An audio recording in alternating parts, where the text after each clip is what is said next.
یہ جماعت والے ساتھی، تبلیغی جماعت والے ہمارے ساتھی جب ساتھیوں کو لے جاتے ہیں 3 دن میں، کبھی 10 دن میں، کبھی 40 دن میں، کچھ لوگ پوچھتے ہیں یہ جماعت میں جانے کا کیا فائدہ ہے، یہ کرتے کیا یہ جماعت والے؟ جماعت میں جانے کے بڑے فائدے ہیں، اور ایک فائدہ میں بیان کرتا ہوں اس کا، باقی فائدے تو اپنی جگہ ہے۔ ایک فائدے، میں خود جماعت میں گیا ہوں، ہمارے ساتھ جماعت میں لوگ جاتے ہیں، بڑی بڑی عمر کے لوگ ہوتے ہیں، تبلیغی جماعت میں نکلتے ہیں، 6 روزے کے لیے نکلتے ہیں، 10 دن کے لیے نکلتے ہیں۔ تو جماعت والوں کی ایک ترتیب ہے، وہ ترتیب یہ ہے کہ صبح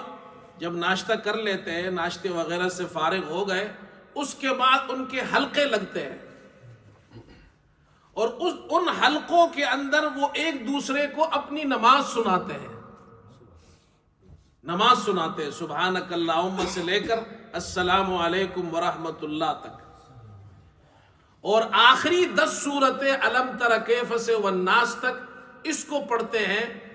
اس میں جن کی غلطیاں ہوں اس کو درست کرتے ہیں، اس کی اصلاح کرتے ہیں۔ اللہم انا نستعین، دعائے قنوت میں جو غلطی ہو، اتحیات میں غلطی ہو، آپ یقین کریں ایسے ایسے لوگ، معمر لوگ، بڑی بڑی عمر کے لوگ، 60 سال 70 سال ان کی عمر ہے، جب وہ جماعت میں جاتے ہیں، نماز پڑھتے ہیں، دعائے قنوت پڑھتے ہیں، الم تر کیف یا سورہ قل هو اللہ احد پڑھتے ہیں، غلط پڑھتے ہیں، ساری زندگی انہوں نے غلط پڑھا ہے۔ یہ جماعت والے ساتھی ان کو چند دنوں کے لیے لے جاتے ہیں، ان کی نماز ٹھیک کر دیتے ہیں، دعا قنوت ٹھیک کر دیتے ہیں، آخری صورتیں ٹھیک کر دیتے ہیں، باقی فائدے تو اپنی جگہ۔ یہ خود کتنا بڑا فائدہ ہے۔ اس لیے بھائیو جماعت میں جایا کرو، جماعت میں وقت لگایا کرو،